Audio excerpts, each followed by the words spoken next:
Hi, I'm Noah Bombard, and here's what's happening in the ET Newsroom Monday, May 3rd. Well, I was talking to a reader online last week, and they were complaining there never seems to be any good news anymore. It's just all bad news. Well, we definitely have a good news story today. In today's paper, actually on the front page, the lower half, is a story about Jamil Frickas, a 9-year-old boy who had a birthday this last weekend. Now, most 9-year-old boys are looking for perhaps the latest video game or new toy out there. Jamil's birthday wish was actually to have a birthday party cleaning up a park in the city of Lawrence, and he and his friends spent the day cleaning up Camponi Common. And actually, the people who brought gifts to him, he requested that the gifts be donated to Lazarus House. So actually, quite a creative little kid here who wanted to help out his community and did that with his own birthday party. So great news story right there. You can check it out at today's Eagle-Tribune paper or right now at eagletribune.com.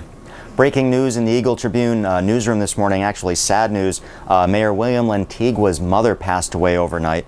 Ana Elvira Soto, who was 74, died during the night. Now, we don't have a lot of information on this at this point, but we do know that a family member found her unresponsive. She was taken to the hospital and actually pronounced dead around 3:30 this morning. The family's working on funeral arrangements. Now, Lantigua's mother was a large part of his campaign, both as a state rep and as mayor. She was a constant face down at his state rep seat office and on Essex Street.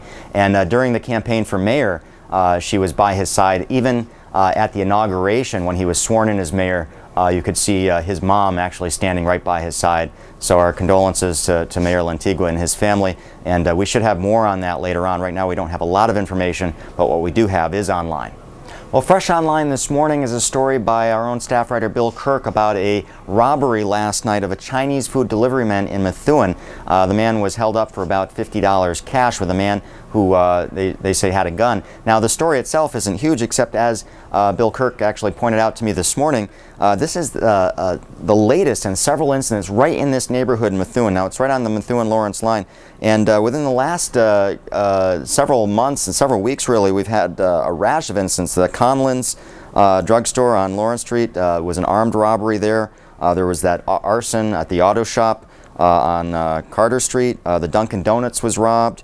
Methuen Cooperative Bank was held up earlier this year, and then a robbery last night. So a series of incidents really in this one neighborhood, very close proximity to each other, just over a very short period of time.